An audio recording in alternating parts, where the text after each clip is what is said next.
بسم الله الرحمن الرحيم الحمد لله والصلاة والسلام على رسول الله وعلى آله وصحبه أجمعين رب اشرح لي صدري ويسر لي أمري واحلل عقدة من لساني يفقهوا قولي آمين يا رب العالمين. السلام علیکم ورحمۃ اللہ. وعلیکم السلام. آپ پہلے پوچھ لیں, کل کی بات کنٹینیو کرنی تھی نا. جی کل آپ نے کہا تھا کہ قرآنی دعاؤں کے بارے میں تذکرہ کریں گے. ماما آپ مجھے آپ نہ کہا کریں, تم کہا کریں. دنیا سن رہی ہوتی ہے ویسے تو میں دنیا سنتی رہے, آپ تو مام ہیں. اوکے کریں پھر سے آپ کہہ دیں, چلے کوئی بات نہیں. تم نے کہا تھا کہ قرآنی دعاؤں کے بارے میں تذکرہ کرو گے. ہاں, تو اس کے بارے میں کچھ آبزرویشنز ہیں. وہ پہلے تو میں نے, بلکہ اس درس سے پہلے بھی میں نے موسیٰ علیہ السلام کی دعا کی تھی, رب اشرح لی صدری ویسر لی امری واحلل عقدۃ من لسانی یفقہوا قولی. میری فیورٹ دعا میں سے ہے وہ. کیا انہوں نے اللہ تعالیٰ سے انہوں نے دعا مانگی کہ اللہ تعالیٰ میرے صدر کو شرح دے دے, کھول دے. ویسر لی امری, اور میرا جو کام ہے آگے, میرا جو مشن ہے اس میں میرے لیے آسانی کر دے. واحلل عقدۃ من لسانی, اور میری زبان میں جو گرہ بندی ہوئی ہے اس کو کھول دے. یفقہوا قولی, تاکہ وہ میری بات سمجھ سکیں. اور یہ دعا آج کے درس کے لیے اور آج کی جو بات آپ سے میں کرنا چاہ رہا ہوں اس کے لیے خاص اہم ہے, کیونکہ کبھی کبھی نا زندگی میں کچھ حقائق ایسے ہوتے ہیں, یا دین میں یا لائف میں, جو انسان ایک طرف سے دیکھتا ہے اور وہ دوسرے پہلو کو بالکل اگنور کر دیتا ہے, رائٹ. تو اس کا ویو بیلنس نہیں رہتا. آپ اس طرح سمجھ لیں, یک طرفہ. ہاں, تو ہم کیا کرتے ہیں, کبھی کبھی دین کے حقائق کو ہم یک طرفہ نظر سے دیکھتے ہیں. اور جو میں کیونکہ میں سائیکالوجی کا اسٹوڈنٹ ہوں, کمیونیکیشنز کا اسٹوڈنٹ ہوں, تو میں نے جو نوٹ کیا نا, ہمارے ہاں بھی مسلمانوں میں جنرلی, لوگوں میں جنرلی, یہ صرف ہمارے کلچر کی بات نہیں ہے, ہوتا یہ ہے کہ کوئی ایک ایکسٹریم پہ ہوتا ہے, اور پھر آپ بتانے کی کوشش کرتے ہیں کہ نہیں, ایک دوسرا نظریہ ہے, ایک دوسرا نقطۂ نظر ہے جس سے آپ اس کو دیکھ سکتے ہیں. آپ کے نقطۂ نظر کا انکار نہیں ہو رہا, لیکن کیونکہ صرف آپ ایک طرف سے دیکھ رہے ہیں تو آپ کو اس کا دوسرا پہلو نظر نہیں آ رہا, تو ان دونوں کو ساتھ ملانا پڑتا ہے. تو جب آپ دوسرے پہلو کا ذکر کرتے ہیں تو انسان ڈیفینسو ہو جاتا ہے اور ریاکشن کرتا ہے. وہ کیا کہتا ہے, اس کا مطلب ہے کہ میرا پہلو بالکل غلط ہے. تو وہ یعنی کچھ لوگ اس پہلو کے اس کے ریاکشن میں اس طرف آ جاتے ہیں, اور کچھ اس کی مخالفت میں بالکل اس طرف چلے جاتے ہیں. یعنی دونوں کا انکار کسی نہ کسی طرح, یا یہ صحیح ہے یا یہ صحیح ہے. حقیقت کئی دفعہ ایسی ہوتی ہے کہ آپ کو پوری جو بصیرت ہے, پوری چیز نظر نہیں آئے گی جب تک آپ دونوں پہلوؤں سے یا تینوں پہلوؤں سے, چاروں پہلوؤں سے نہ دیکھ لیں, ورنہ آپ کا پرسپیکٹیو کامل نہیں ہے, پورا نہیں ہے. میں عام سی مثال بچوں کو جو میں پڑھا رہا ہوتا ہوں تو میں دیتا ہوں کہ اگر آپ فیملی جاتی ہے آپ کی فرنیچر خریدنے, رائٹ, تو فرنیچر ہوتا ہے, کبھی وہ ماڈل فرنیچر رکھتے ہیں اور ویئر ہاؤس میں ان کے پاس اسٹاک ہوتا ہے نا, لیکن فرض کریں ان کے پاس فلور ماڈل ہے, جو فلور پہ ہے وہی انہوں نے بیچنا ہے, رائٹ. اب وہ ایک میز ہے, تو آپ نے میز ادھر سے آ کے دیکھی, میں کھڑا ہوں, میرے سامنے میز ہے, یہاں سے تو اچھی لگ رہی ہے, لیکن آپ نے پوری میز کا سرکل نہیں کیا. آپ کو نہیں پتا اس طرف میز پہ لیگ پہ اسکریچ ہے, یا انہوں نے کوئی اور اس کی لیگ لگا دی ہے, یا کوئی اور ڈیمیج ہے, یا کچھ ڈیفیکٹ ہے, آپ کو نہیں معلوم. آپ نے اس طرف سے دیکھا, آپ کو اچھی لگی, رائٹ. جب تک آپ پورا جائزہ نہیں لیں گے, اور جو وہاں سے کسٹمر دیکھ رہا ہے اس میز کو, وہ دیکھے, ایک نظر دیکھے گا, آگے چلا جائے گا, اس نے اس کو نظر ہی نہیں مارنی. کیوں؟ کیونکہ اس کو ایب نظر آ گیا, رائٹ. اور کوئی کہے کہ نہیں اس میں کچھ فالٹ تو ہے, لیکن یہ فالٹ میں گھر جا کے ٹھیک کر سکتا ہوں, اسے ڈسکاؤنٹ لے لیتے ہیں اور یہ میں خود ٹھیک کر لوں گا, رائٹ. تو اس نے پوری کا جائزہ لے کے پھر فیصلہ کیا. اسی طرح لائف ہوتی ہے. لائف میں کچھ چیزیں, دین میں بھی کچھ چیزیں ایسی ہوتی ہیں, جیسے میں دعاؤں کے بارے میں ہم بات کر رہے تھے, تو دعا میں پہلے کہا کہ ہمیں اس بات کا پہلے تو ذہنی طور پہ ہمیں اس بات کو سامنے رکھنا چاہیے کہ ہم اللہ تعالیٰ کے بندے ہیں, اس کے عبد ہیں, اور وہ رب ہے, اور اس کو ہم پر حق ہے, لیکن ہمیں اس پر حق نہیں ہے, اس کی صرف دین ہوتی ہے. اب اس سے ایکسٹریم کیا نکلتی ہے, اس کا مطلب ہے اللہ تعالیٰ کچھ نہیں دے گا. اچھا, اس کا مطلب ہم کچھ مانگ ہی نہیں سکتے. وہ پھر ایک اور ایکسٹریم پہ بات نکل آتی ہے نا. تو اس کو میں بیلنس کرنا چاہ رہا ہوں آج, کہ پہلے ہم سمجھ لیں کہ قرآن کی دعاؤں سے ہم سیکھتے کیا ہیں. یہ تھوڑا سی ایک لسٹ ہے, لیکن اس لسٹ سے پہلے وَيَدْعُ الْإِنسَانُ بِالشَّرِّ دُعَاءَهُ بِالْخَيْرِ, سورۃ الاسراء میں تعالیٰ نے کہا ہے انسان اپنی نقصان کی دعا کرتا ہے, اور دعا ایسے کرتا ہے کہ بہترین چیز کی دعا کر رہا ہے, اس کو نہیں معلوم. وَكَانَ الْإِنسَانُ عَجُولًا, اور انسان بہت جلدی میں ہوتا ہے. اس کے سامنے کوئی چیز ہوتی ہے, بس مجھے یہ چاہیے, یا اللہ یہ دے دے, بس سب ٹھیک ہو جائے گا, رائٹ. اور یہ ہم خود جائزہ نہیں لیتے کہ انسان کی فطرت میں یہ چیز بچپن سے ہوتی ہے. بچہ رو رہا ہوگا, مجھے یہ کھلونا چاہیے, یہ کھلونا چاہیے, یہی چاہیے بس, یعنی اس کو جنت مل جائے گی اس کو یہ کھلونا مل جائے تو اب وہ کھلونا لے دیں اسے، ایک ہفتے بعد اس کھلونے کا کیا حشر ہونا ہے آپ کو پتا ہے؟ میں نے کیا ہے اس کی پرواہ بھی نہیں اس کی پرواہ بھی نہیں ہے، وہ ٹانگوں کے نیچے رول رہا ہے، وہ اس کو کوئی دیکھ بھی نہیں رہا، ایک اور کھلونے پہ نظر آ گئی. تو انسان کی اس کے سامنے جب کوئی چیز ہوتی ہے تو وہ اس کو سمجھتا ہے کہ بس یہی میری خوشی ہے، یہ نہیں ملے گا تو میں کیا کروں گا. اس کو یہ احساس نہیں رہتا کہ اس سے پہلے بھی تم زندہ تھے، اس چاہ سے پہلے، اور اس چاہ کے بعد بھی تم زندہ ہوگے. آکسیجن پھر بھی ناک میں جا رہی ہوگی، لنگس پھر بھی پھیل رہی ہوں گی، دل پھر بھی دھڑکن کر رہا ہوگا. لیکن انسان جذباتی ہو کے کہتا ہے اگر یہ نہیں ملا تو میں مر جاؤں گا، اگر یہ نہیں ملا تو میرا کیا ہوگا. وہ یعنی ایک عالم نے تو کہا، بڑی زبردست بات کی ہمارے نبی کے بارے میں صلی اللہ علیہ وسلم، کہ دنیا میں جو نقصان ہونا تھا رسول صلی اللہ علیہ وسلم کے وصال کا نقصان، اس سے بڑا انسان مسلمان کی زندگی کوئی نقصان ہو نہیں سکتا. اور اگر صحابہ اس کے بعد آگے چلتے پڑے اور انہوں نے اپنی زندگی کنٹینیو کی اور کام کنٹینیو کیا، تو اس کا مطلب ہے اس دنیا کی کوئی ٹریجڈی ایسی نہیں ہو سکتی، کوئی نقصان ایسا نہیں ہو سکتا کہ ہم کہیں کہ اگر یہ نقصان ہو گیا تو زندگی رک جائے گی، یا یہ نہیں ملا تو بالکل برباد ہو جائیں گے. رائٹ؟ ہمارے اللہ تعالیٰ کو جو ہمارا رازق ہے اسے پتہ ہے کہ کون سی چیز ہمارے رزق میں ہے اور کون سی نہیں ہے. پھر دوسری بات اللہ تعالیٰ نے کہی قرآن میں، دو مرتبہ کہا ہے، عسى ان تكرهوا شيئا وهو خير لكم وعسى ان تحبوا شيئا وهو شر لكم والله يعلم وانتم لا تعلمون. سورۃ البقرہ میں کہا ہے، کہتے ہیں ہو سکتا ہے کہ تمہیں کسی چیز سے کراہت ہو اور وہ تمہارے لیے اچھی ہو، اور ایسا بھی ہو سکتا ہے کہ کسی چیز سے تمہیں محبت ہو اور وہ تمہارے لیے بری ہو، اور اللہ ہی ہے جو جانتا ہے اور تم وہ ہو جو نہیں جانتے. واللہ یعلم وانتم لا تعلمون. پھر کہا عسى ان تكرهوا شيئا ويجعل الله فيه خيرا كثيرا. سورۃ النساء میں کہا ایسا بھی ہو سکتا ہے کہ تمہیں کسی چیز سے کراہت ہے، بری لگتی ہے، لیکن اللہ نے اس میں بہت خیر ڈالی ہے. اور اس کا اپوزٹ بھی ٹرو ہے، ہمیں لگتا ہے کبھی کوئی چیز بہت ہی اچھی ہو لیکن اللہ نے اس میں بہت شر ڈالا ہے. ہمارے جذبات کہہ رہے ہیں کہ یہ سب سے بہترین چیز ہے، اس سے اچھا کیا ہوگا، لیکن اللہ کہہ رہا ہے نہیں، تم اپنے جذبات کو بھی میرے سامنے سرنڈر کرو، میری بات مان لو، مجھ پہ اعتبار کر لو، اپنے جذبات پہ اعتبار کم کرو، میرے کلام پہ اعتبار زیادہ کرو. کبھی کبھی ہم سمجھتے ہیں کہ اللہ تعالیٰ کے سامنے جو ہے جسم کو جھکانا، سر کو جھکانا، سجدہ کرنا، یہ اللہ تعالیٰ کے سامنے ہم سرنڈر کر کے، ٹھیک ہے، سر تسلیم خم. رائٹ؟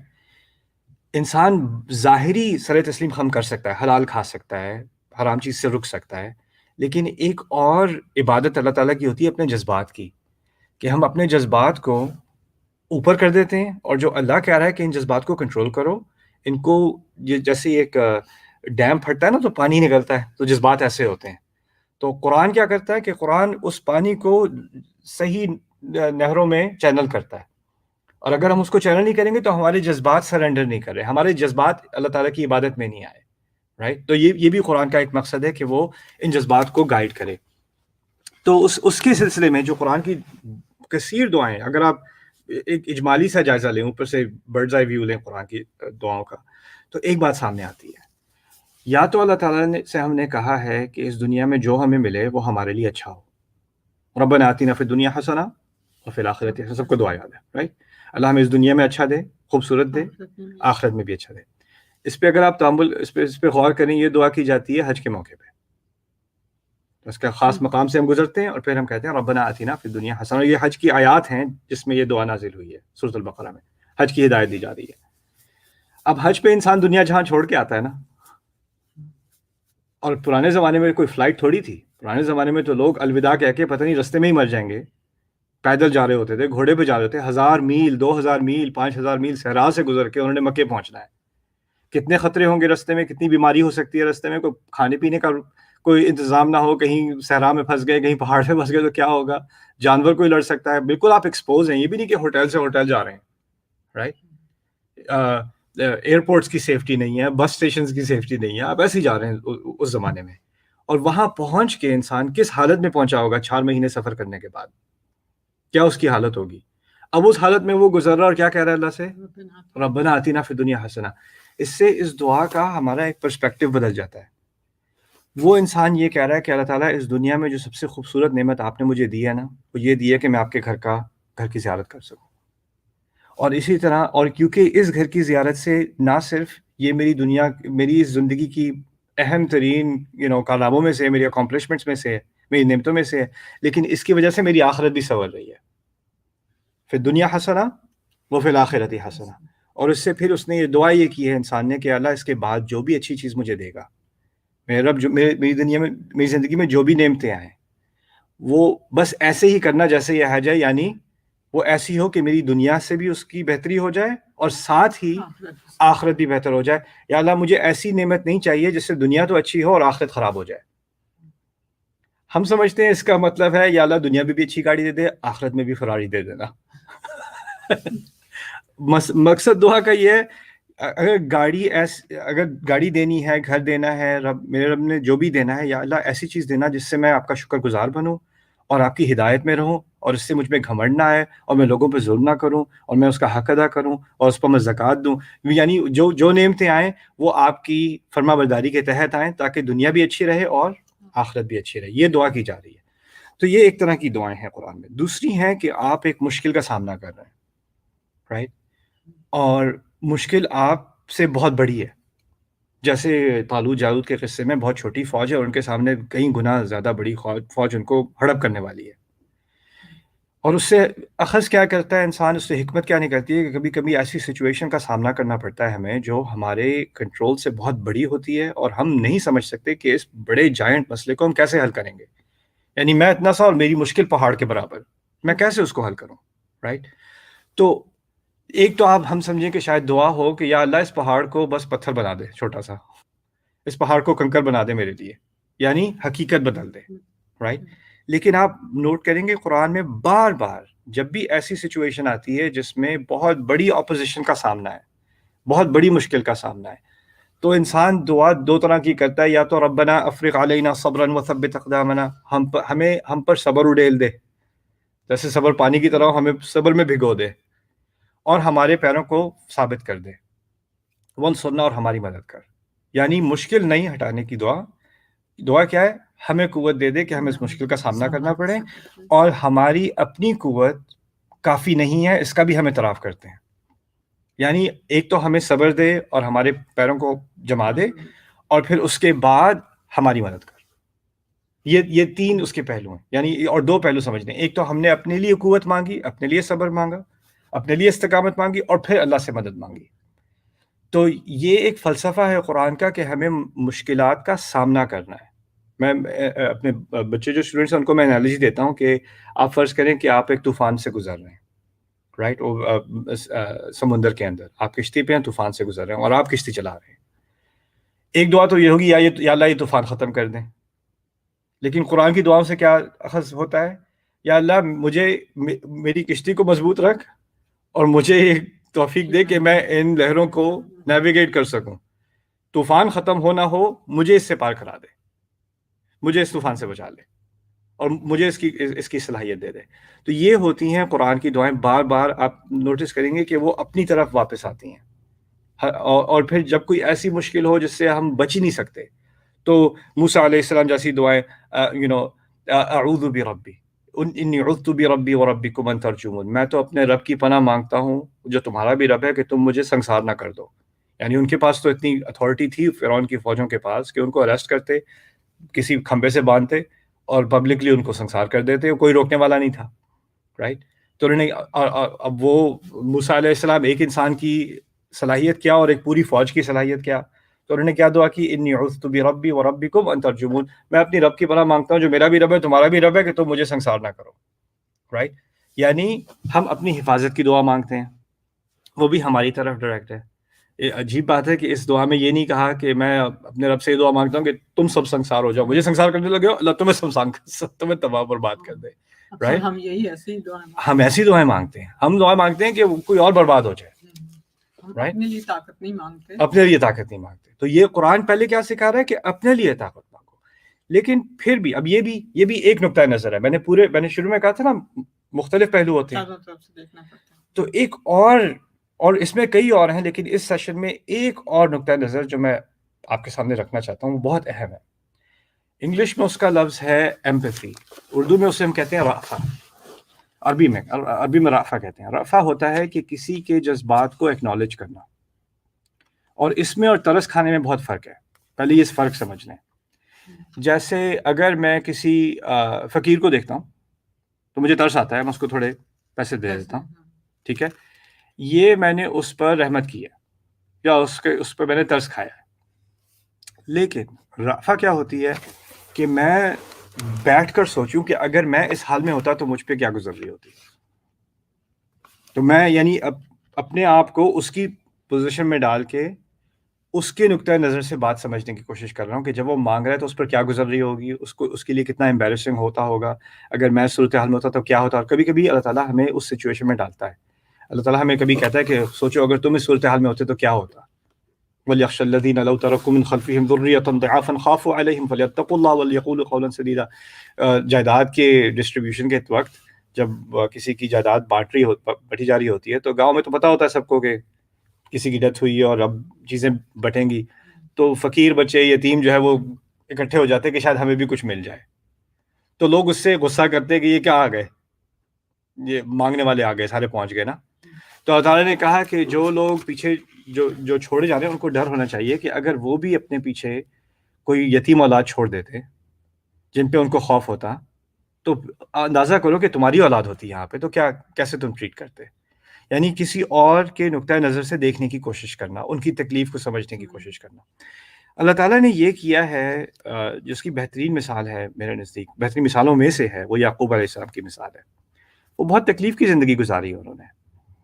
ان کو, وہ نبی ہیں اللہ کے, اور ان سے جب اپنی اولاد چھینی گئی, یوسف علیہ السلام چھینے گئے, تو ایک کوئی زیادہ ہی اسلام سے زیادہ اسلامی ہو کے کہے کہ بھائی اچھا ٹھیک ہے اولاد چلی گئی, صبر کریں, آپ کیوں روتے بیٹھے ہیں, آپ کو اللہ پہ توکل ہونا چاہیے, یہی اللہ کی رضا تھی, تو آپ کیوں خواہ اللہ کی قدر پہ جو ہے وہ کے سامنے گستاخی کر رہے ہیں اور رو رہے ہیں, اور آپ آپ تو خیر نبی, آپ کو مثال ہونا چاہیے, رائٹ. یہ قرآن نے نہیں کہا, قرآن نے اس کے بالکل متضاد بات کی ہے. وہ روتے رہے, وہ تکلیف میں رہے, اور اللہ تعالیٰ نے ان کی تکلیف پر کبھی تنقید نہیں کی, بلکہ تکلیف ہونے سے پہلے, جب پہلے ان کو یہ خبر ملی کہ میرا بیٹا اغوا کر لیا گیا, اس کے ساتھ جو ہوا مجھے بتا بھی نہیں رہے. ایک تو ہونا کہ بتا دیا جائے کہ کیا ہوا ہے بچے کے ساتھ, اگر پتہ چل جائے کہ بچے کی ڈیتھ ہوگی تکلیف تو ہوگی, لیکن کم از کم پتہ تو ہے کیا ہوا.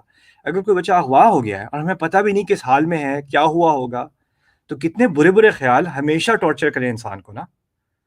تو وہ اس صورتحال میں انہوں نے کہا فصبر جمیل. شروع میں انہوں نے کہا, جب پہلی ان کو یہ خبر دی گئی تو انہوں نے کہا کہ خوبصورت صبر, یعنی انہوں نے صبر کو پکڑنے کی کوشش کی, اور اب دنیا میں ایک ہی چیز خوبصورت رہ گئی ہے, وہ کیا ہے, صبر. اس دنیا اب بدصورت ہو گئی ہے, اب صبر میں ہی خوبصورتی رہ گئی ہے. تو انہوں نے اس طرح کی ایک بات کی, صبر جمیل. لیکن کئی سال گزر گئے نا. اب بہت سارے سال گزرنے کے بعد یہ اس آیت کا میں حوالہ دینا چاہ رہا تھا کہ وہ آتے ہیں اور وہ کہتے ہیں عسى الله ان ياتي فصبر جمیل عسى الله ان ياتيني بهم جميعا. دوسری اولاد بھی اریسٹ ہو گئی, بھائی لے کے گئے بنیامین کو یوسف علیہ السلام نے رکھ لیا. اب یہ واپس باپ کے پاس آئے, دو بھائی کئی سال پہلے آئے تھے, ایک بھائی کو چھوڑ کے پیچھے, اب دوبارہ آئے ایک بھائی کو چھوڑ کے پیچھے.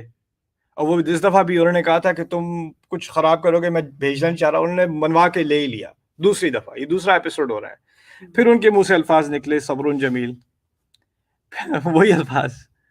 پھر کہتے ہیں عسى الله ان ياتيني بهم جميعا, میری امید ہے کہ کاش کہ اللہ ان سب کو میرے سامنے لے آئے اور میرے سامنے سب کو بلا لائے, میری ساری اولاد کو واپس لے آئے.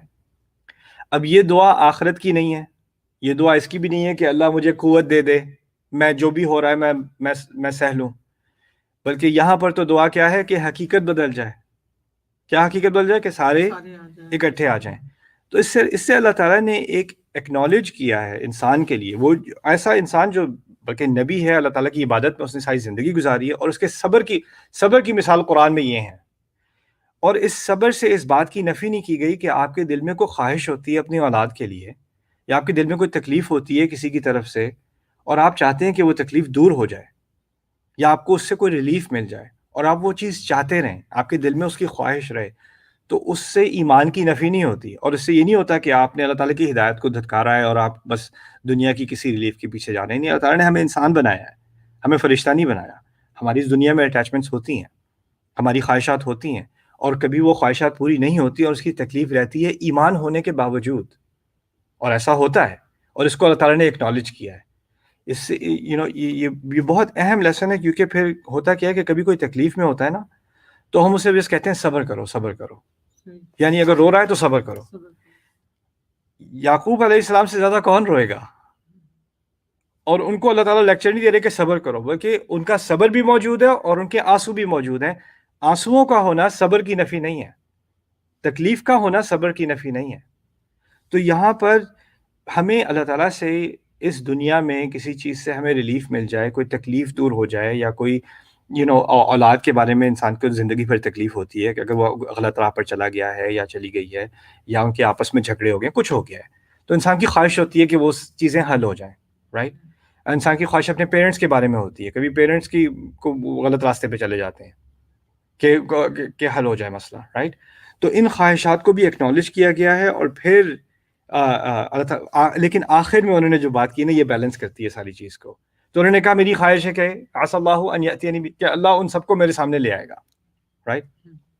پھر کہا انہ هو العلیم الحکیم، بے شک وہی ہے جو سب جانتا ہے اور ساری حکمت اس کے پاس ہے. اور اس میں سارا بیلنس موجود ہے اس کلام میں. وہ کیا ہے؟ مجھے نہیں معلوم کہ یہ فیملی الگ کیوں ہوئی ہے، مجھے یہ نہیں معلوم کہ میری اولاد کو یہ جو سارا کچھ ہوا ہے میرے ساتھ، میری فیملی، اس کے پیچھے کیا اصل پلاننگ تھی اور یہ کیوں کیا گیا، یہ میں نہیں جان سکتا. اور یہ بھی میں نہیں جانتا کہ یہ واپس فیملی آئے گی کہ نہیں. یہ علم صرف اللہ کے پاس ہے. اور اگر وہ واپس لے آئے گا تو اس کی حکمت ہوگی، اور اگر نہیں لائے گا تو اس کی حکمت ہوگی، اور جو کچھ ہوا اس میں بھی اس کی کوئی نہ کوئی حکمت ہے، مجھے سمجھ آئے نہ آئے. لیکن میں اس کا کبھی انکار نہیں کروں گا کہ میرا رب کبھی علم اور حکمت کے بغیر کچھ نہیں کرتا. میری اپنی خواہش اپنی جگہ، اور میرا اللہ تعالیٰ کی حکمت اور اس کے علم پر پورا اعتبار اپنی جگہ. یہ دونوں ایک دوسرے کے خلاف نہیں جاتے. ہمارے ساتھ کیا ہوتا ہے؟ ہماری خواہش نہیں ہوتی، اللہ پہ سے اعتبار ہٹ جاتا ہے. یہ اللہ نے کیوں کیا؟ اس میں کیا حکمت تھی؟ مجھے تو حکمت نظر ہی نہیں آ رہی. اس میں کیا حکمت ہو سکتی ہے؟ آپ کو حکمت نظر نہیں آ رہی، اس کا مطلب یہ نہیں ہے کہ کوئی حکمت نہیں ہے. اب اس کی آخری بات یہ ہے کہ جو دعا کے بارے میں کئی سوال جو آئے، میں بھی آبزرو کرنے کی کوشش کرتا ہوں کہ ان میں کوئی کامن چیز ہے کہ نہیں. سوال تو سینکڑوں آئے ہیں، رائٹ. جو ایک کامن چیز ہے نا، جس نے بھی دعا کے بارے میں پوچھا ہے، وہ تکلیف ہے. بہت سارے لوگ تکلیف میں ہیں. اور دوسری جو چیز کامن ہے کہ بہت سارے لوگ کسی انسان کی وجہ سے تکلیف میں. کسی کو کسی کے بیٹے نے دکھ دیا ہوا ہے، کسی نے بیٹی نے دکھ دیا ہوا ہے، کسی شوہر نے دکھ دیا ہوا ہے، بیوی نے دکھ دیا ہوا ہے، ماں نے دکھ دیا ہوا ہے، باپ نے دکھ دیا، ہر طرف سے کسی نہ کسی نے کسی کو دکھ دیا ہوا ہے، رائٹ. اور کچھ لوگ ایسی صورتحال میں پھنسے ہوئے ہیں کہ وہ اس سے نکل نہیں سکتے، یا ان کا جس طرف سے ان کو تکلیف آ رہی ہے اس سے وہ جڑے ہوئے ہیں، ان سے لائف ان کی الگ ہو نہیں سکتی. تو وہ ایک ہیلپ لیس قسم کی، بے بسی قسم کی سچویشن میں وہ ہیں. اب اس سچویشن میں وہ دعائیں کرتے ہیں کہ کسی نہ کسی طرح یہ مصیبت جو ہے، یہ مشکل جو ہے، یہ کم ہو جائے، یہ ہٹ جائے. اس کو بھی میں یعقوب علیہ السلام کا ہی حوالہ دوں گا. کئی سال انہوں نے ایسے بیٹوں کے ساتھ گزارے ہیں جو ان کی عزت نہیں کرتے تھے. ہمیں تو ان کا اور یوسف علیہ السلام کا تعلق ہمیں معلوم ہے، لیکن یعقوب علیہ السلام ان کی جو باقی اولاد ہے نا، اور جو الفاظ ان کی طرف سے آتے ہیں، اس سے بہت واضح ہو جاتا ہے کہ ان کو باپ کی عزت نہیں ہے. یعنی وہ باپ کو ڈانٹتے ڈپٹتے بھی ہیں. اولاد باپ کو تکلیف دے، کتنی تکلیف دے والے. یا ایک تو ہے کہ وہ باپ ہے، والد ہے، دوسرا اس کے بعد یہ بھی جانتے ہیں کہ وہ نبی ہے. تو دو طرح کا جرم ہے نا. ایک تو وہ باپ کی توہین ہو رہی ہے، اور نبی کے ساتھ توہین ہو رہی ہے. کتنا اور نبی کو معلوم ہے کہ نبی کے ساتھ توہین کرنا کتنا بڑا گناہ ہے. اور وہ دیکھ رہے ہیں کہ میری اولاد اپنے آپ کو آنکھ کے جھونکوں میں ڈال رہی ہے اس طرح کی حرکتیں کر کے، لیکن وہ کچھ کر نہیں سکتے، رائٹ. تو وہ، اور اس بے بس صورتحال میں وہ کئی سال انہوں نے گزارے ہیں. کبھی کبھی اللہ تعالیٰ کچھ لوگوں کو ایسے امتحان دیتا ہے جو ہم باقیوں کو نہیں دیتا، یہ بھی ایک حقیقت ہے. لیکن اس سچویشن میں ہو کر انسان بے بس نہیں ہوتا. پھر بھی انہوں نے اپنی پہلے تو امید برقرار رکھی. وہ اب سینئر ہیں، وہ کہاں جائیں، اندھے بھی ہو گئے، اب کہاں جائیں، وہ سچویشن میں ہیں. لیکن انہوں نے پھر بھی کوئی نہ کوئی طریقہ نکال کے، اچھا جاؤ، مختلف دروازوں سے جانا، کچھ کرنا. یعنی وہ پریکٹیکل پھر بھی رہے. دیکھیں، میرے پاس آزادی ہے، میرے پاس 1000 چوائسیز ہیں. کسی کی زندگی میں آزادی نہیں ہے، اس کے پاس صرف 2 چوائسیز ہیں. لمیٹڈ چوائسیز ہوتی ہیں نا. کسی کے پاس کچھ پیسہ نہیں ہے، وہ کچھ بھی نہیں، بہت کم کر سکتا ہے. کسی کے پاس زیادہ ہے، وہ بہت کچھ کر سکتا ہے، رائٹ. کوئی مرد ہے، اس کے پاس کچھ زیادہ فریڈمز ہیں کسی سوسائٹی میں. کوئی عورت ہے، اس کے پاس بہت لمیٹیشنز ہیں کسی سوسائٹی میں. اللہ تعالیٰ نے ہم ہر ایک کو مختلف پیکج دیا ہے، لیکن اس پیکج کے اندر آپ اپنی صورتحال کو جتنا چینج کر سکتے ہیں، بہتر کر سکتے ہیں، وہ آپ نے کرنا ہے. اور آپ نے کسی اور کو اپنے اوپر جو کوئی کبھی کبھار کوئی ظلم ڈھا رہا ہوتا ہے اور وکٹم ہوتے ہیں، ایسا ہوتا ہے، پیرنٹس کے ساتھ بھی ہو سکتا ہے، اولاد کے ساتھ بھی ہو سکتا ہے، شوہر کے ساتھ بھی ہو سکتا ہے، بیوی کے ساتھ بھی ہو سکتا ہے، بہن بھائیوں کے ساتھ، کسی کے ساتھ بھی ہو سکتا ہے. لیکن آپ نے اس کو اللہ تعالیٰ کا عذاب نہیں سمجھنا. یہ بہت اہم ہے. کبھی یعقوب علیہ السلام کے منہ سے یہ نہیں نکلے گا کہ یہ اللہ مجھے کس گناہ کی سزا دے رہا ہے کہ مجھے ایسی اولاد ملی ہے، رائٹ؟ یہ مجھ پر کیوں یہ لعنت ہے؟ انہوں نے کبھی اس چیز کو لعنت نہیں کہا، بلکہ کیا کہا؟ جو چیز ہے اس کو وہ صحیح سمجھ گئے. ان الشیطان للانسان عدو مبین، شیطان انسان کا بہت بڑا دشمن ہے. وہ ابھی شیطان کی بات سن لیتے ہیں اور وہ غلط کام کرتے ہیں اور کرتے چلے جاتے ہیں، میرے اوپر بھی ظلم ڈھاتے ہیں، لیکن میں اس کو اللہ کا عذاب نہیں مانتا. اس کو انہوں نے کبھی اللہ کا عذاب، ہم جو زیادتی کیا کرتے ہیں، ہم اس کو اپنے اوپر اللہ کا عذاب مانتے ہیں. ہر تکلیف کو، یا اللہ ہمارے ساتھ کیوں خفا ہے، اللہ ہمارے. دیکھیں اللہ نے جس سے ہم سے کہیں زیادہ محبت اور کتنی عزت دی ہے انبیاء کو، اور ان پر کیا کیا گزری ہے. ابراہیم علیہ السلام گھر سے نکالے جا رہے ہیں، مریم سلام علیہا جن کا اتنا مقام ہے، عیسیٰ علیہ السلام کی ماں کا مقام، اور بیٹے کی پیدائش کے فوراً بعد پبلکلی ان کو جو ہے تہمت لگائی جا رہی ہے، پبلکلی پوری ان کی کمیونٹی سے. کسی عورت کو کوئی امیجن نہیں کر سکتی کہ اس کے ساتھ ایسا کچھ کیا جائے، کیا گزرے گی اس کے اوپر. انہوں نے تو کہا یا لیتنی مت قبل ھذا، کاش کہ اس سے پہلے ہی میں مر گئی ہوتی. یہ قرآن میں الفاظ ریکارڈ ہیں ان کی تکلیف کے. رسول صلی اللہ علیہ وسلم پہ کون کون سے الزامات نہیں لگائے کہ کیا تکلیفیں ان کو نہیں دیں گی، بلکہ ان کی اپنی فیملی سے. ان کے ہاں بیٹا ہوا، بیٹے کی ڈیتھ ہو گئی، تو ساتھ میں چچا رہتے تھے برابر میں. ہمارے جو سامنے برآمدہ ہوتا ہے نا پاکستانی گھروں میں، پرانے زمانے والے، اس میں ایک دیوار ہوتی ہے، دیوار کے اس طرف دوسرے کا گھر ہے، تو پرائیویٹ جو بات ہو رہی ہے وہ اتنی پرائیویٹ نہیں ہوتی، حضور بھی سنائی دے رہی ہوتی ہے، رائٹ. تو چچا کو خبر مل گئی کہ یہ جو ہے میرے بھتیجے کی اولاد جو ہے وہ اس کی ڈیتھ ہو گئی. بطرہ محمد، چاچا ان کا سگا چاچا گا رہا ہے، ناچ رہا ہے کہ محمد کا تو نام کٹ گیا، اس کی نسل آگے نہیں بڑھے گی. اب کوئی دشمن کو کرے تو اپنی جگہ اس کی تکلیف ہوتی ہے، تمہارا اپنی فیملی بچے کی ڈیتھ پہ جو ہے وہ خوشیاں منا رہی ہے، کتنی تکلیف ہوئی ہوگی رسول کو صلی اللہ علیہ وسلم، رائٹ. اسی پہ تو آیا ان شانیہ کا هو الابتر، جو آیت آئی سورۃ الکوثر میں، اسی بات پر آئی ہے. میں کہنا یہ چاہ رہا ہوں کہ ہم سمجھتے ہیں کہ اللہ تعالیٰ کا ہم پہ کوئی غصہ ہے یا ہماری دعائیں قبول نہیں ہو رہی اس لیے ہم پر یہ عذاب نازل ہوا ہے. نہیں، ایسا نہیں ہے. نبیوں کے ساتھ بھی بہت مشکلوں سے ٹائم گزارا، انہوں نے بہت مشکلوں سے ٹائم گزارا ہے، اور بڑی سالوں دعائیں. زکریا علیہ السلام نے جوانی کی عمر سے اولاد کی دعا کی ہے، رائٹ. اور پھر آگے جا کر کیونکہ ان کو پتا تھا کہ میری تربیت میں کوئی ہے نہیں، میں جاؤں گا تو مسجد کا خیال کون رکھے گا، تو وَهَبْ لِي مِن لَّدُنكَ وَلِيًّا يَرِثُنِي وَيَرِثُ مِنْ آلِ يَعْقُوبَ، میری ذریت میں سے، یعنی میری اب ایکسٹینڈڈ فیملی میں سے بھی کوئی اولاد دے دے مجھے جو میری جو وراثت ہے، یعنی اس دین کی تعلیم اور آل یعقوب کی وراثت ہے، اس کو وہ آگے کرے. ان کو اولاد اللہ تعالیٰ نے اتنے سالوں نہیں دی، رائٹ.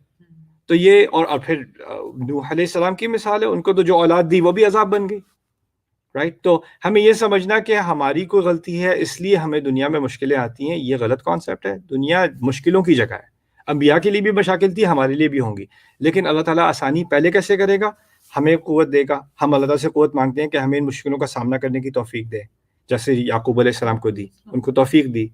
توفیق دینے کے بعد بھی کبھی کبھی انسان اوور ویلم ہو جاتا ہے، کبھی یعنی صبر رہے گا، کبھی اسپائک ہو جاتا ہے نا، تو انسان جذبات میں زیادہ آ کے بہت زیادہ تکلیف ہو جاتی ہے. اس کا بھی ذکر ہے قرآن میں کہ کبھی کبھی انسان آپے سے باہر ہو جاتا ہے، اس کو بہت زیادہ تکلیف ہو جاتی ہے. مجھے ایک مثال یاد آتی ہے، ہماری امہات المؤمنین کی، ہماری مدر ہیں عائشہ رضی اللہ تعالیٰ، ہماری ماں ہیں. ان پر جب تہمت لگائی گئی تھی، سورۃ النور میں اس کا ذکر ہے، آخری بات میں آپ سے بتاتا ہوں. ان پر جب تہمت لگائی گئی تھی تو ان کو پتہ بھی نہیں تھا، ان کا بخار اتنا شدید تھا، بخاری کی حدیث میں ہے کہ ان کا بخار اتنا شدید تھا کہ انہیں معلوم ہی نہیں. وَالنَّاسُ يُفِيضُونَ فِي قَوْلِ أَصْحَابِ الْإِفْكِ، لوگ باتوں میں لگے ہوئے ہیں اور وہ ٹیڑھی بات کو مزید ٹیڑھا کیے جا رہے ہیں، یعنی کہاں سے کہاں بات لے جا رہے ہیں، مجھے علم ہی نہیں، رائٹ. سو جب سارا کچھ ہو چکا اور بات سامنے آ گئی اور وہ نوٹس کر دیں کہ رسول صلی اللہ علیہ وسلم انی لا ارى منه اللطف الذي كنت ارى منه من قبل، میں ان سے جو پہلے وہ جس طرح آرام سے بیٹھ کر خیر خواہی کیا کرتے تھے وہ اب نہیں کر رہے، اب وہ ذرا ڈسٹنٹ ہوئے ہیں. انما آتے ہیں، سلام کرتے ہیں، اور کہتے ہیں کئی فتیکم، یہ جو تمہاری ہیں یعنی نرسز سے پوچھتے ہیں کیسی ہیں ان کی طبیعت، اور پھر چلے جاتے ہیں جلدی سے، رائٹ.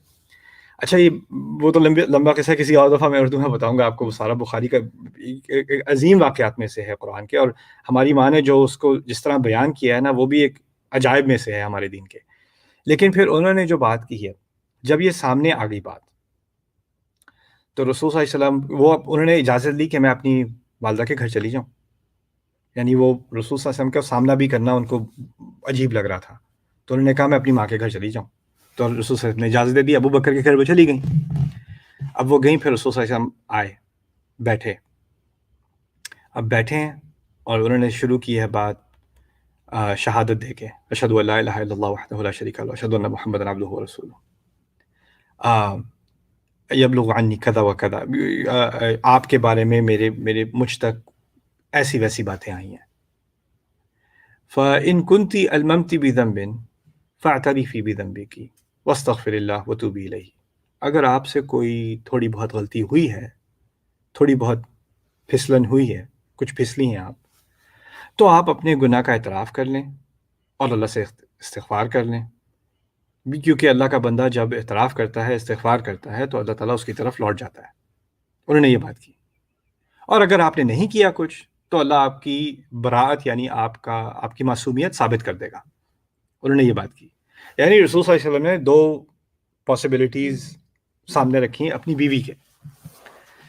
اب اس وقت تک وہ کہتی ہیں کہ میں 2-2.5 دن میں مسلسل روتی رہی ہوں، اور میرے تو والدین اتنے ڈر گئے تھے، یظنانی ان البکا فالق کبدی، وہ تو سوچنے لگے تھے کہ میرا جو معدہ ہے وہ پھٹ جائے گا رونے سے، میں مر جاؤں گی روتے روتے. وہ تو اس ڈر تک آ گئے تھے. جب رسول صلی اللہ علیہ وسلم نے یہ 2 باتیں کی ہیں نا، تو کہتی ہیں قَلَ صَدَمْعِي، میرے آنسو فوراً رک گئے، بالکل رک گئے. کیوں رکے؟ میرا اپنا شوہر یہ کیوں سمجھ رہا ہے کہ غلطی کا بھی امکان ہے. ابھی باہر انہوں نے خطبہ دیا تھا سب کو کہ میری فیملی نے کچھ غلط نہیں کیا، میں ان میں سے میں نے کبھی کوئی شر دیکھا ہی نہیں. باہر انہوں نے کچھ اور بات کی. آ کر بیوی سے، والدین سامنے بیٹھے ہیں ان کے، ابو بکر اور ان کی مدر بیٹھی ہیں سامنے، آ کے کہا اگر غلط کیا ہے تو استغفار کر لو، نہیں کیا تو اللہ بری ثابت کر دے گا. ان کو جو غصہ چڑھا ہے نا، پھر یہ آپ نے کہا کیسے کہ اس میں امکان بھی ہے، آپ کے ذہن میں امکان بھی کیسے آیا، رائٹ؟ تو پھر انہوں نے جو الفاظ استعمال کیے ہیں وہ پڑھنے والے ہیں. انہوں نے تینوں کو، پہلے تو انہوں نے اپنے مدر کی طرف اشارہ کیا، اجیبی رسول اللہ صلی اللہ علیہ وسلم فیما قال، ان کو جواب دیں جنہوں نے بات کی، ان کا جواب دیں پلیز آپ. ماں کہتی ہے لا ادری واللہ لا ما ادری ما اقول لرسول اللہ صلی اللہ علیہ وسلم، مجھے اللہ کی قسم مجھے نہیں معلوم میں کیا کہوں رسول سے. باپ کی طرف منہ کرتی ہیں، کہتی ہیں عجب رسول صلی اللہ علیہ وسلم فیما قال، ان کا جواب دیں انہوں نے کیا بات کی ہے. وہ بھی کہتے ہیں واللہ ما ادری ما اقول لرسول اللہ صلی اللہ علیہ وسلم، میں اللہ کی قسم میں کیا، مجھے نہیں معلوم میں کیا کہوں. پھر اس کے بعد انہوں نے تینوں کو جمع کر کے، جمع کے صیغے میں تینوں کو جمع کر کے، تم لوگوں نے میرے بارے میں جو سنا ہے وہ تمہارے دلوں میں بات بیٹھ گئی ہے. تینوں کے بارے میں کہا حتی استقر فی انفسکم، اور اگر میں کہوں کہ میں نے نہیں کیا تو تم نہیں مانو گے، اور اگر میں کہوں میں نے کیا ہے تو تم سب مان جاؤ گے. ایسی بات نہیں کی تھی رسول صلی اللہ علیہ وسلم نے، لیکن وہ بات غصے میں کہہ رہی ہیں، رائٹ؟ اور پھر کہتی ہیں واللہ لا اجد لکم مثلا، میں تو حیران رہ گیا تھا پڑھ کے، مجھے تو تم لوگوں کی مثال بھی نہیں آتی. انہوں نے یہ کہا اللہ کی قسم مجھے تو تم لوگوں کی مثال بھی سمجھ نہیں آتی. الا قولا، پھر انہوں نے حوالہ دیا یوسف علیہ السلام کے قصے کا. اور کون سی آیت؟ وہ آیت جب وہ قمیض لے کے آئے تھے نا خون والی، تو باپ کو پتا تھا کہ جھوٹ بول رہے ہیں، تو باپ نے کیا کہا فصبر جمیل واللہ المستعان علی ما تصفون، اب تو خوبصورتی صرف صبر میں رہ گئی ہے، اور اللہ ہی مدد کر سکتا ہے ان چیزوں کے بارے میں جو تم بنا رہے ہو اپنی طرف سے. یہ الفاظ انہوں نے استعمال کیے، ان کے سامنے ان کے والدین بیٹھے ہیں اور رسول صلی اللہ علیہ وسلم بیٹھے ہیں. اب آپ اندازہ کریں کہ ایسے موقع پر ایسی بات کرنا، کوئی نہ کوئی وحی آئے گی کہ اس بات کو دیکھ لو کہ یہ رسول ہیں اللہ کے، ان سے تم ایسے بات نہیں کر سکتے، یا یہ تمہارے والدین ہیں، ہم قرآن نے تو کہہ دیا فلا تقل لہما اف، ان پہ تو اف بھی نہیں کہنا، یہ تو اف سے کہیں زیادہ ہے نہیں. تو اس سے کیا استخراج کیا علماء نے اور کیا بات نکلی؟ اور جب آئیں آیات، پھر اس کے بعد آیات نازل ہوئی، اور آیات نازل ہوئی ان کے ڈیفنس میں، ان کے، اور جب آیات نازل ہوئی رسول صلی اللہ علیہ وسلم باہر ہیں، سٹریس میں ہیں، وہ چلے گئے، ان پہ پسینہ آ رہا ہے، پھر آیات 10 آیات نازل ہوئی سورۃ النور کی. اب آیات کا علم صرف رسول کو ہے صلی اللہ علیہ وسلم، لیکن اس میں ان کو جو ریلیف ملی کہ میری بیوی کا نام کلیئر ہو گیا، اللہ تعالیٰ نے کلیئر کر دیا ہے، تو انہوں نے کہا یا عائشہ اما اللہ فقد برأکی، عائشہ اللہ تعالیٰ نے آپ کا نام کلیئر کر دیا. جب آیات نازل انہوں نے ویسی آواز لگائی. عائشہ رضی اللہ عنہ کہتی ہیں کہ میں فاضطجعت علی فراشی، میں پیٹھ دکھا کر میں جو ہے وہ سکڑ کے میں لیٹ گئی تھی اپنے فرش پہ، اپنے بستر پہ. تو ان کی مدر ان کے پاس آئیں، قومی الیہ، کھڑی ہو جاؤ ان کے پاس، بلا رہے ہیں، رسول بلا رہے ہیں. کہتی ہیں واللہ لا اقوم الیہ، اللہ کی قسم میں نہیں جاتی، میں نہیں کھڑی ہوتی. انی احمد اللہ، میں تو اللہ تعالیٰ کا شکر کروں گی، اللہ تعالیٰ نے ظاہر کی ہے. بہت انٹینس سین ہے ہمارے دین کا. لیکن میں اس کا ذکر ابھی کیوں کرنا چاہتا ہوں؟ میں اس لیے کرنا چاہ رہا تھا کہ کبھی کبھی لوگ تکلیف میں آ کر آپے سے باہر ہو جاتے ہیں اور وہ ایسی باتیں کہہ دیتے ہیں جو وہ نارمل سرکمسٹانس میں کبھی بھی نہ کہیں، اور اس سے وہ ناشکرے اور بدتمیز اور بےہودہ یہ نہیں ہو جاتے، یہ نہیں ہو جاتے. اب وہ اس حدیث کا انشاءاللہ ایک دن ہم تفصیل سے مطالعہ کریں گے کہ ہماری ماں نے کیا کیا باتیں کی ہیں اس میں، اور کیا خوبصورت باتیں کی ہیں، اور اس کے بعد ان آیات کا بھی مطالعہ کریں گے کہ اللہ تعالیٰ نے کیا عظیم ہدایت انسانیت کو دی ہے اس کے اندر. کہ جب کسی کی جو لوگ تکلیف میں ہیں، کبھی کبھی تکلیف ایسی ہوتی ہے کہ آپ کی عزت کا مذاق اڑایا جا رہا ہے بار بار، یعنی آپ کے کردار پر بار بار کیچڑ پھینکی جا رہی ہے، اور وہ بھی فیملی کی طرف سے یا اپنے گھر والوں کی طرف. باہر سے کوئی کرتا ہے تو کرے، اپنے ہی گھر والے کریں تو کتنی تکلیف ہوتی ہے انسان کو، اور وہ بار بار کیے جائے، بار بار کیے جائے، بار بار، اور پھر انسان ایک دن ایکسپلوڈ ہو جاتا ہے کہ میں نہیں کہہ سکتے آپ ایسے، غلط ہے. اور پھر کوئی آگے سے کہے والدین کے سامنے آواز نیچی کرنی چاہیے، اچھا یہ اور یا پھر والدین اور یا تو باپ بھڑک جائے یا ماں بھڑک جائے یا اولاد، اچھا آپ کیسے پیرنٹس ہیں، آپ تو بس چیختے ہی چلاتے ہی رہتے ہیں. کوئی پیرنٹس کے پیچھے آ جائے، کوئی اولاد کے پیچھے آ جائے، یا شوہر بیوی سے کہے کہ تمہاری کیا مجالس تھا میرے اوپر آواز تم نے اٹھائی. میں نارمل نہیں کر رہا اس چیز کو، لیکن ایکسٹریم سچویشنز ہو جاتی ہیں، اور ان سچویشنز میں اللہ تعالیٰ نے رحمت کی ہے، ہمارے دین میں اس کی گنجائش رکھی ہے، کیونکہ کچھ یہ بھی اللہ تعالیٰ کی طرف سے ایک ایمپیتھی ہے کہ وہ اس بات کو دیکھ رہا ہے کہ کون کتنی تکلیف میں ہے. اسی لیے جب یعقوب علیہ السلام کی کتنے سال انہوں نے برداشت کیا، لیکن پھر انہوں نے کیا ہی دیا، انما اشکو بثی و حزنی الی اللہ، میں صرف اپنی تکلیف اللہ تعالیٰ کے سامنے رکھتا ہوں، کیونکہ ان کے بیٹوں نے ان کو ڈانٹنا شروع کر دیا. اب ابھی تک رو رہے ہیں، ابھی تک یوسف کا رٹا لگایا ہوا ہے، تذکر یوسف حتی تکون حرضا. تو انہوں نے پھر کہہ دیا، تکلیف سے ان کی بات نکل آئی، اور اللہ تعالیٰ نے اس کو بھی ایکنالج کیا کہ اس تکلیف سے انسان کے منہ سے الفاظ نکل رہے ہیں. تو ہمیں تو پہلی بات تو ہماری دعائیں سب کے ساتھ ہیں جو تکلیف میں ہیں، اللہ تعالیٰ ان کی تکلیف دور کرے، ان کو قوت دے، ان کو صبر دے، ان کو استقامت دے، اور پھر ان کو صحیح یعنی اپنے حق کے لیے یا حق بات کے لیے، حق اپنے خلاف ہو یا اپنے فائدے میں ہو، حق بات کے لیے کھڑے ہونے کی توفیق دے. اللہم ارنا الحق حقا وارزقنا اتباعہ وارنا الباطل باطلا وارزقنا اجتنابہ. اللہ تعالیٰ ہمیں سچ بات کو سچ ہی دکھا، اور ہمیں وہ یہ رزق دے کہ ہم اس کی پیروی کر سکیں، اور ہمیں غلط بات غلط ہی دکھا دے تاکہ ہم اس سے دور رہ سکیں. آمین یا رب العالمین. اوکے، آج لمبا ہو گیا لیکن خیر، I think it was okay. آپ کا بہت اچھا. بارک اللہ علیہ وسلم. السلام علیکم و رحمۃ اللہ وبرکاتہ.